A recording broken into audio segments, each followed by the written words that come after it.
What's up, guys? Michael here with Valencia Fan TV, bringing you another video about the club we love, Valencia, and the league we love, La Liga. Be sure to subscribe for the latest news, match predictions, and recaps across all the things that happened with Valencia over the course of this summer in the league. I can't wait to see this season with you guys. I think it's going to be one of the most exciting seasons to date. There are clubs in disarray. We have clubs that have clubs that have sold over 100 million euros of players and virtually replaced them with no one. We have clubs making big splashes like Real Madrid bringing in Jude Bellingham. I can't wait to see how he does on Spanish shores. And we have other clubs like Barcelona trying to retain their crown, as well as clubs like Valencia, Sevilla trying to get back to the very top of Spanish football. But be sure to subscribe because we are going to be covering all of this throughout the season. And let's kick it off with our review of the 2023-2024 La Liga season, and we're going to start it off in 20th place and work our way up to the eventual champions. In 20th place, we have Alaves. Alaves is going to be a club that is going to find it very difficult to stay up this year. Last year, they were the worst team in the Segunda Division to actually get promoted. They finished in 4th place, and they actually advanced through the playoffs, beating Levante. I was polling for Levante, but Alaves got the win. Their goal differential was just 14 goals, and they were not exactly dominant. Typically, the teams that we see coming up and actually having success are those dominant teams, and Alaves was not that. They did make a good signing in Antonio Blanco from Real Madrid, the defensive midfielder, but I can't see that being enough to help them stay up. They will struggle this year, and I can see them being this year's Elche, where picking up 1 point against them is almost seen as a loss. In 19th place, we have Cadiz. I think Cadiz fans might find this a little bit harsh, considering they finished in 12th or 13th place last year, but I think they were extremely fortunate to survive. They actually scored the fewest goals in the league last year. The additions of Sergi Guardiola from Valladolid doesn't exactly scream goals to me, so I can't see that changing too much, and I think that if you keep performing like that, eventually your luck will run out, and I think this is the year for Cadiz. Cadiz, you can always go out and prove me wrong and do something great this year, and I hope that you guys do. In 18th place, we have the final team getting relegated, and that's going to be Almeria. And Almeria were actually pretty good in attack last year. They actually scored more goals than the 6th and 7th place teams, but their defense was atrocious. They did make a big signing in the Colombian Luis Suarez, who I actually rate pretty well, but they lost their main man, Eric Bilal Torre, to Atalanta for 28 million euros, and they conceded 65 goals last season. And for me, if you can't secure the defense, if you can't avoid giving up goals, eventually you are going to be relegated. That's the number one thing that a team trying to fight against relegation must do. You can't concede goals, and I think this year their luck is going to run out. And I hate to see it because Almeria has actually had some really great talent recently, like I said, in Bilal Torre and Darwin Nunez before that. In 17th place, we have the champions of the Segunda Division, who will actually survive in 2023. They haven't had a significant departure, and they've made some pretty solid signings this year, led by Jesus Vallejo from Real Madrid, who's going to bring in some veteran experience. They should have just enough to avoid relegation. However, this is one of those teams that if they do get off to a very poor start, they could easily end up going down. So it's so crucial for them, like all these teams down here, to get off to a good start, get some positive momentum going, and kick their 2023 off on a good campaign. But as of now, I do see them having just enough to stay up. In 16th place, we have the new boys, Las Palmas. They're going to also find it hard to stay up this year, but their defense is pretty solid, and they actually bolstered it by bringing in veteran defender Danny Sinkgraven from Bayer Leverkusen, which was actually a pretty big signing for them. I was pretty surprised to see them pull that off. But their defense will keep them up and might even carry them to a higher finish. That's the one thing. If you can play solid defense, you can overachieve, and you will see that time and time again. In 15th place, we have Celta de Vigo. Now, this was an interesting side. They have lost Javi Galan, who I think will actually thrive with Atletico, and several other veterans as well. However, I am intrigued by the signings of Jonathan Bamba and Carles Perez from Roma. I think those can actually be some really big signings, and I think Bamba will need to have a really big season to actually keep Celta up. He's going to need to put 10 to 15 goals in, keep up that promise that he's had for so many years, and really excel at Celta de Vigo. And it will be great for Celta, and it'll be great for the league if he can actually do that. So hats off to them for pulling off that signing, and I hope they're actually able to stay up this year because they are an interesting team. In 14th place, we have Rayo Vallecano. Now, this is probably the biggest faller of the year. They really punched above their weight last year, finishing in 11th place. They did lose Fran Garcia to Madrid, but bringing in the veteran Uruguayan Espino was a really smart move. I actually think it's not really a I don't think it's a net negative or a net positive. I think Espino can come in and easily replace Fran Garcia, but I also don't think he's an upgrade. So a comfortable 14th place finish for Rayo Vallecano, probably really in that dead zone, right? If you're in the 14th, 13th, 15th spot, you're probably not going down, but you're not going to have much glory either. It's kind of just going to be a boring, quiet season for Vallecano, which is kind of a good thing for a club of their nature. In 13th place, we have Getafe, a club I've always admired for their solidity. This club was going to look to climb up the table, and if they can keep that solidity up, I think they have a great shot. The addition of Porto from Real Sociedad for 3.5 million just might be the steal of the season. Watch out for Porto to have a big season this year at Getafe and help the Madrid side achieve some greatness this year. In 12th place, we have Mallorca. A regression from Mallorca. The loss of Kang and Lee won't be devastating, but they will still struggle to repeat last year's ninth place finish. Their -6 goal differential last year was actually worse than Valencia, who finished just 2 spots above the drop zone. So that just shows you how fortunate they were. A lot of that can come down to just luck, or that can also come down to just that winning way, finding that extra goal or not conceding that late goal like Valencia did last year. But ultimately, I think that that's something you can't count on. And I think that they will regress to the mean, and a 12th place finish is just about the best they can hope for this year. At 11th place, we have Osasuna, another club that is facing a step back in 2023. They actually finished in the European spots last year, but again, they had a goal differential worse than Valencia. So I think Hernandez leaving Rayo Vallecano doesn't help their cause. He was a solid veteran, and I think he's going to be difficult to replace. In 10th place, I have my club, Valencia. This is actually an improvement on last year where we just avoided relegation, but I can't see anything better than a mid-table finish. And it pains me to pick a mid-pack finish for Valencia, but anything more seems like a biased perspective.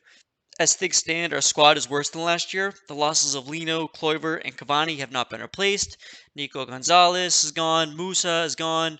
Moriba have yet to been replaced, or they just been replaced by Papalu, so there's not much there. I do have some faith in the youngsters Lopez and Guerra, as well as Vasquez and Alberto Mari Sanchez and Mamadashvili. I think I have a lot of hope for them, and I think it's going to be a very exciting season. But I just can't, with an unbiased perspective, pick a better finish than 10th. I mean, maybe they get to ninth or 8th at the tops, but I can't see them fighting for Europe. But at the same time, I also don't think they're bad enough to get relegated. I think last year was a bit unlucky, so I think we're going to have a mid-table finish this year. Nothing too exciting from a placing standpoint, but I also see a lot of excitement for those youngsters, so something to look forward to there. In ninth place, we have Girona. Girona, of course, being a Manchester City understudy club. I'm pretty excited with what they're building here. They had some pretty good additions in Savio, Yangel Herrera, who's been there for years as a loanee. They have Dele Blind, which is actually a pretty big pickup. They have Pablo Torre and Gazaniga from Fulham. So they actually have a pretty exciting squad, and I can actually see them being a dark horse to push in for one of the European spots this year. In eighth place, we have a team in absolute chaos. They're kind of pulling a Valencia, and it makes sense being a part of the Valencian community. We have Villarreal. I'll give them some credit. They've been masterminds in recent years and they made some things work out, but they've sold over 100 million euros of players and they haven't really replaced them. They lost Nicholas Jackson to Chelsea for I think 38 million. They lost Chukwueze to AC Milan for 20 million. They've lost Pau Torres to Aston Villa for 35 million. They've lost Danjuma on loan. They've lost Boulaye Dia, and those are going to be really impossible to make up. I mean, this is a team that, like I said, due to what they've done in recent years, I'm going to give them the credit and give them an eighth place finish. But I could actually see this team dropping all the way into the relegation zone. It's going to be a a season full of turmoil, and I wish them the best, but I can see things going really sideways here for Villarreal. In seventh place, we have Sevilla. Now, they somehow avoided relegation by a slim margin last year, but then they also went on to win the European League. So they're actually going to be playing in Champions League next year, which could actually distract them from the league. But they're going to face another tough season as their squad really continues to age without any cash injections. They could definitely regress if this trend doesn't continue. And despite their Europa League success, they just really look like a team that's going in the wrong direction. And it's really tough to say that because they're one of the bright spots of La Liga. If you think about England's Big Six, they really should be part of one of Spain's Big Six, and they should continue to thrive. But I just see this squad year after year getting further and further away from the tops of not only European football, but La Liga in general.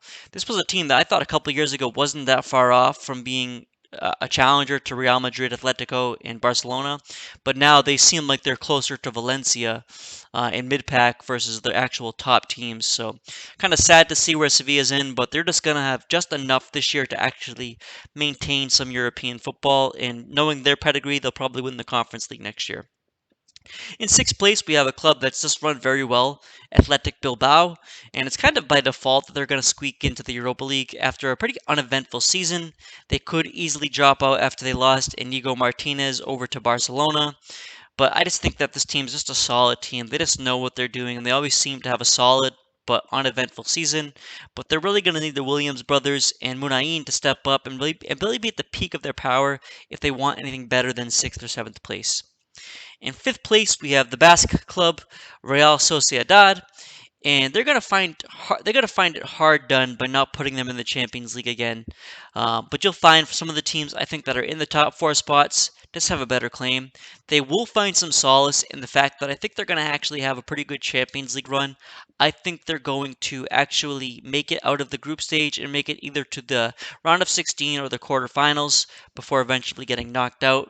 But I just think now with the team having to focus on the Champions League as well, it's going to be difficult for them to maintain their level of play from last year, and the teams ahead of them are just a little bit better than them. In fourth place, we have probably the surprise of the video. We have Real Betis, and I think that fortune favors the bold, at least for my predictions. So I see another strong season for Real Betis. Obviously, losing Sergio Canales, who was the captain and kind of the heartbeat of the team, to Mexico, is going to be a loss. But I think they're going to be able to overcome that. They've had some really exciting signings this year, and probably the team outside of Real Madrid that's had the best transfer window. They've added Isco, they've added Marc Roca, they've added Hector Bellerin, they've added Marc Bartra, they've added Iosi Perez. So they've added some big names across the world. We'll see how they actually fit in. That's always the trick. It's one thing to add players, but getting them to gel is another thing. And hopefully, for Real Betis' sake, they can do that. In third place, we have Atletico Madrid, another top three finish from the second club in the city. I just can't see them falling out of the top four, but then again, I can't see them challenging Barcelona or Real Madrid. I think their squad just really lacks the top end talent of the big two teams. But that's it. I think there's still a gap between them and the rest of the La Liga as well. They used to be so defensively solid. They used to have, Diego Godin. They used to have Felipe. They used to have um, Luis Suarez. They used to have so many players who were actually absolutely at the peak of their game and made them so difficult to play against. And the squad has just slowly regressed year after year after year. They're not that team they once were. They're still a very solid team. They're better than Valencia, no doubt about that. But they're just not the type of team that can go on and challenge with Barcelona, Real Madrid, or any of the big clubs across the world at this time. And it's a shame. Hopefully they can improve and get back to that level because that made La Liga definitely a lot more exciting. So good luck to them, and hopefully they can prove me wrong. In second place, we have the other club from Madrid. They're going to be missing out on the title yet again. The addition of Bellingham is probably the biggest signing at the moment. As of now, Mbappe seems like he potentially might be coming. And if Mbappe does come, that might change what I think happens in the season. But I think they're going to struggle a little bit to score goals. As of right now, for the forward positions, they have Vinicius, they have Rodrigo, and they have Joselu. Now, I was a big believer in Joselu, but that's more at the Valencia level. I'm not sure that Joselu can really get the job done at the absolute highest levels of the game and consistently score goals for Real Madrid. I think it's a good signing. I just don't know if that's the only signing they need to make. I think they also need to go out there and get somebody else. They've lost Benzema. That Benzema is, regardless of what you think about him as a person or as a player, he is undoubtedly one of the best players in the history of La Liga, and that's just not something you can make up easily. In first place, again, we have none other than Barcelona. I think they're going to repeat as champions, and there are a couple of reasons why. They are strong across the board. In the attack, they have Dembele. Obviously, there's rumors that he's going to be leaving, but they have Rafinha, they have Ansu Fati, they have Ferran Torres, they have Lewandowski. In the midfield, they have De Jong, Pedri, Gavi, Gundogan, they have Kessie. They have an embarrassment of riches across the board. In defense, they have, Araujo, they have Kunde, they have Balde, they have Araujo from Mexico, they have Dest. They're stacked across the board, man. They have such a solid team, and I can easily see them retaining their title as the champions of the Liga. And I'm actually going to go on a limb. They are going to make the semifinals at minimum in the Champions League. I think this is a team that can actually win the Champions League, and I hope that they do, just to put some kind of credit back on La Liga. I think a lot of people are down on La Liga across the world, and if Barcelona can actually lift the title for the Champions League, I think that'd be huge for our league. I think a lot of people have kind of dismissed our success recently because they're saying it's only Real Madrid, so if we can get a second club in there to win it, that would be great. Let me know what you guys think, and as always, Amunt Valencia.